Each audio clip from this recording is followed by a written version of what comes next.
जी welcome back. आप देख रहे हो पाकिस्तान और ये स्पेशल सेगमेंट जो हमारा है वो हमारे छोटे छोटे से बच्चों के लिए और उनकी अम्मियों के लिए है। तो जनाब आप तैयार हो जाए क्योंकि डॉक्टर साहब हमारे साथ विद इन द स्टूडियो हैं और हम उनसे जानेंगे कि जो स्मोक की वजह से बहुत सारे इन्फेक्शंस हो रहे हैं, लोग बीमार पड़ रहे हैं, बड़े तो बड़े, छोटों को भी ये बहुत ज़्यादा जो है वो उन पर इम्पैक्ट डाल रही है। इसकी सिचुएशन मज़ीद कैसे बेहतर हो सकती है कि अगर हम कुछ होम रेमेडीज़ कर लें और उस तरह से अगर हम लोगों को फिर अफाका नहीं होता फिर डेफिनेटली आपने और हमने मिलकर डॉक्टर के पास जाना है। घर में खुद से मेडिकेशन आपने नहीं करनी है। लेकिन इस वक्त करंटली जो हमें सिचुएशन नजर आ रही है लाहौर में अभी हम लोग गुलबर्ग के एरिया में बैठे हैं और इस वक्त जो एयर क्वालिटी इंडेक्स वो 320 है और बताया ये जा रहा है कि ओवरऑल लाहौर में ये 500 से एक्सीड कर चुका है, जिसमें ये कहा जाता है कि अगर आप 200 से 300 के दरमियान ये एयर क्वालिटी इंडेक्स रहता है तो यकीन जानिए आपने एक दिन में 30 सिगरेट पी लिए हैं। हमारे वो छोटे बच्चे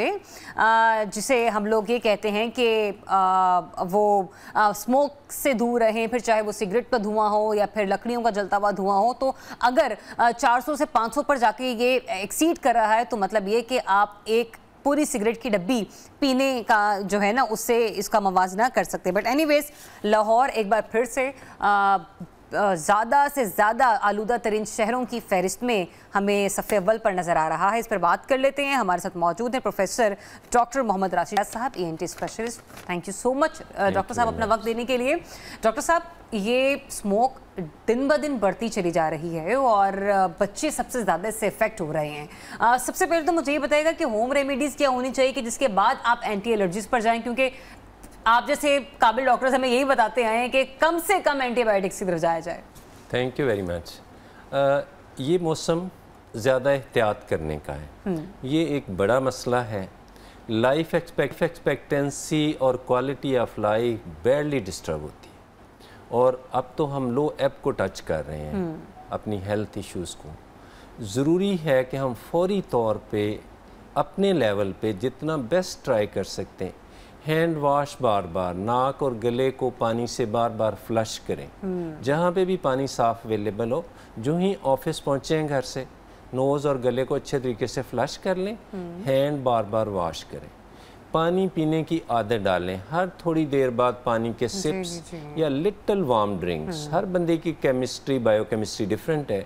आपको जो चीज़ अच्छी लगती है but it should be little warm. Chilled चीज़ें, आइसी चीज़ें, बंद डिब्बों के जूसेस बिल्कुल इन दिनों में बंद कर दें। कोई भी चीज़ जो आपको पसंद है, लिटिल वार्म है, हॉट मिल्क हो सकता है, क्लियर सूप हो सकते हैं, सिंपल पानी भी बहुत कारगर है। जो लोग पानी नॉर्मल से थोड़ा सा ज़्यादा पीते हैं उनको इन्फेक्शन रेट बहुत कम होता है। अच्छा। अनड्यू रोड पे एक्सपोज ना हो, ज़रूर हों तो अपनी गाड़ी के विंडो बिल्कुल उसको शीशे को बंद रखें और उसमें वेंट को अगर चलाना है तो अपने जो आपने देखा है कि एसी के जो हमारे फिल्टर होते हैं ये इन दिनों में फ्रीक्वेंटली क्लीन करने चाहिए। और अगर आपने हेपा फिल्टर लगाए हैं, जैसे दुबई में एक्सपीरियंस किया गया, जितने बारीक फिल्टर किए जाते हैं, जैसे हेपा फिल्टर्स हैं, एयर प्योरीफायर हैं, तो उनके फिल्टर फ्रीक्वेंटली चेंज किए। अच्छा। क्योंकि उसमें ज़्यादा से ज़्यादा वो जितनी भी डर्ट है, कचरा है, इकट्ठा होता है, अगर आप उनको साफ़ ही नहीं कर रहे तो ऐसे एयर प्योरीफायर या हेपा फिल्टर्स का कोई फ़ायदा नहीं। सही। इसलिए cleanliness eight micro level, at home level maximum होनी चाहिए। शॉर्ट टर्म में तो हम हैंड वॉश, पानी का इस्तेमाल, वार्म चीज़ें, ठंडी खट्टी चीज़ों का इस्तेमाल बंद कर देंगे तो I hope so you will be fine. अच्छा, इसमें डॉक्टर साहब एक प्रॉब्लम ये भी आ रही है कि जो अभी हमने स्टैट्स निकाले हैं एज पर दैट, जो सालाना एक आम आदमी की औसतन उम्र है वो 6 से 7 साल कम हो रही है। ये स्मोक इंसानी ज़िंदगी पर इस एतबार से कितनी असरअंदाज हो रही है? ये इंटरेस्टिंग सी फिगर है लास्ट ईयर दिसंबर की। इसी दुनिया में कुछ ममालिक हैं जिनकी एवरेज लाइफ स्पैन 45 के पास। अच्छा। औसत लाइफ एवरेज 45। और इसी दुनिया में कंट्रीज हैं जो 90-95 प्लस हैं। इसका मतलब जैसे अल्लाह मियाँ ने बनाने वाले ने हर इंसान को एक जैसा ही बनाया, लेकिन उसकी लिविंग, उसके खाने पीने में इतनी चेंज है कि एक गाड़ी 10 साल चल रही है, एक 20 साल चल रही है। इट मीन्स कि हमें बहुत एहतियात करनी है। हमारे में there is a big room for improvement. हमारी कौम में पूरी पोटेंशियल मौजूद। ये जो आप एहतियात वाली बात कर रहे हैं, सबसे ज़्यादा हमने देखा है कि स्मोक हमें या तो अर्ली इन द मॉर्निंग में मिलती है 7 बजे से लेके कोई 1 बजे तक, 12-1 बजे तक, या फिर रात में हमें वही 5 साढ़े 5 से लेके 11-12 बजे तक चल रही होती है। तो स्कूल गोइंग स्टूडेंट्स हैं हमारे, जिनमें 3-4 साल के बच्चों से लेके 8वीं-9वीं तक की जमात के बच्चे हैं, ये इससे किस हद तक बच सकते हैं? ऐसा क्या किया जाए? एक तो ये कि बड़े लिखे लोगों के लिए मुश्किल इंडेक्स आ रहा है। टीवी अगर आप 1 मिनट खोलते हैं या आप अपने फ़ोन पे चेक कर लें तो इंडेक्स मौजूद है, उसका ख्याल करें, पूरा दिन ही ख्याल करें। आप घर पहुंचें तो ज़रूर स्टीम ले लें। अच्छा, स्टीम तो ज़रूर लें, ये दिन तो मैं में खुद भी एक रेकमेंड दफ़ा। करती हूँ। और जब ऑफिस पहुंचें तो पहला काम नोज़ को, गले को फ्लश कर लें और पानी पी लें। आदत डालें कि हर 15 मिनट बाद, आधे घंटे बाद आपने चंद सिप्स ले लेने। और अगर आप इतने ही अच्छे हैं कि आप दिन में 15 मिनट भी मिलें तो आप एक्सरसाइज करते हैं, so that your stamina is well maintained. आपका immune system, white blood cell उतना ही एफिशिएंट है जितनी आपकी body, like Michael Jackson.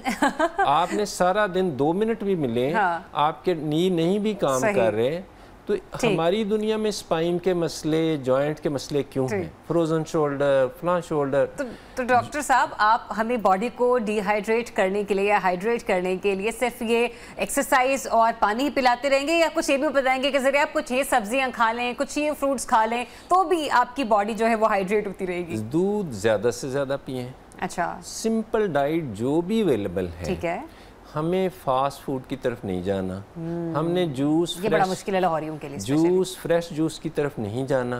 Fresh juice की तरफ भी नहीं जाना? Absolutely not. एक एप्पल खाना 100 टाइम बेहतर है एप्पल का जूस पीने से। Oh my. फल के अंदर जो नेक्टर है, जिसको हाई फाइबर कहा गया, वो हमारी टमी पूरी की सफाई भी कर देता है, टमी की एक्टिविटी भी बढ़ा देता है, और कॉन्स्टिपेशन जैसे मोजी मरज से भी बचाता है। जो मेन चीज़ है वो तो हमने थ्रो कर दी, इसलिए मैक्सिमम च्यू करें। देखिए, अच्छा। गांव का देहाती बंदा गन्ना भी चबा लेता है, हाँ जी, और हाँ शहर वाला उसको टेस्ट भी नहीं कर सकता। हाँ जी। हम नाजुक हो गए, हम ज़रूरत से ज़्यादा नाजुक, विदाउट डूइंग एनीथिंग। हम ज़रा वीक सी नेशन है, हमें activity, we have to be active, we have to be on front foot. जो लोग एक्सरसाइज करते हैं, सादा सी डाइट लेते हैं, वेजिटेबल जो भी आपकी पसंद की है वो लें, और सरप्लस लें। अच्छा, और मुझे दूसरा ये भी बताइए कि हमारे जो बुजुर्ग अफराद हैं, जो हमारे सीनियर सिटीजन्स हैं, उनके लिए क्या हिदायत हैं? किस उम्र के लोग जो हैं वो ज़रा ज़्यादा एहतियात करें, घरों से कम बाहर निकलें? 2 चीज़ों का तो अशद ख्याल करना। एक, एक्सपोजर बचाएं। अच्छा, एक्सरसाइज करनी तो अपने कमरे में करें। कमरे के अंदर बेशक विंडो अनड्यू ना खोलें। खोली है, आपने एग्जॉस्ट चला के साफ़ कर लिया है, एयर प्योरीफायर या हेपा फिल्टर आप कर सकते हैं तो प्लीज़ ज़रूर करें, इसके फ़ायदे हज़ारों हैं। लेकिन सबसे ज़रूरी है छोटे बच्चों के लिए और बुज़ुर्गों के लिए जो 60+ हैं, ठीक है, कि फ्लू वैक्सीन प्लीज़ अगर नहीं लगवाया, it's a blessing, it's a great blessing. Number 2, vitamin D हर पाकिस्तानी का कम है, हर बंदे का कम है। विटामिन डी छोटे बच्चों को ड्रॉप्स फॉर्म में आता है, ठीक है। बड़ों के लिए पहले इंजेक्शन थे, अब कैप्सूल फॉर्म में भी अवेलेबल है। 2 लाख यूनिट का कैप्सूल आपने विटामिन डी का मंथली लेना ही लेना।